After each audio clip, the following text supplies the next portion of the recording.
बीड लोकसभा मतदारसंघाच्या 4 तारखेला निकाल लागला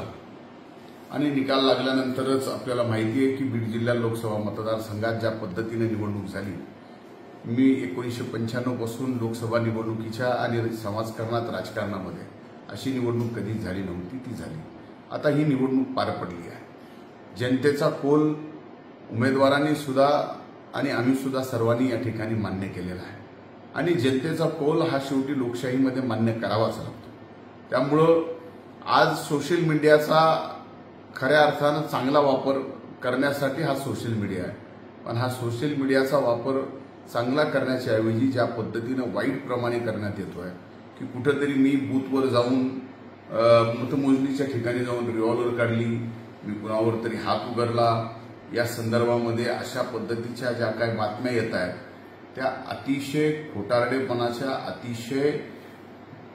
जातीपातीमध्ये द्वेष निर्माण करण्याच्या आहेत। मालकमंत्री म्हणून मला मतमोजणीच्या परिसरामध्ये फिरता सुद्धा येत नाही, हे इलेक्शन कमिशनच्या ऑर्डर असताना मी तिथे जाऊन कुणाला रिव्हॉल्वर कशी दाखवू शकतो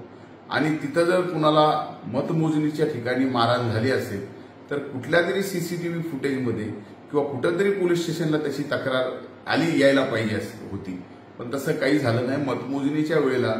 दोन्हीही पक्षाचे, महायुतीचे आणि महाविकास आघाडीचे दोन्ही पक्षाचे कार्यकर्ते मतमोजणीला तिथं असताना अशा पद्धतीचा प्रकार कुठं घडू शकतो आणि घडला तर ते लपू शकतो असं मला बिलकुल वाटत नाही। त्यामुळे माझी हात जोडून विनंती आहे की अशा प्रकारे खोटे अपप्रचार बंद करा आणि एवढंच नाही तर माझी दोन्ही महायुती आणि महाविकास आघाडीच्या सर्व सामान्यातल्या सामान्य गाव पातळीवरच्या कार्यकर्त्याला विनंती आहे, हात जोडून या जिल्ह्याचा पालकमंत्री म्हणून,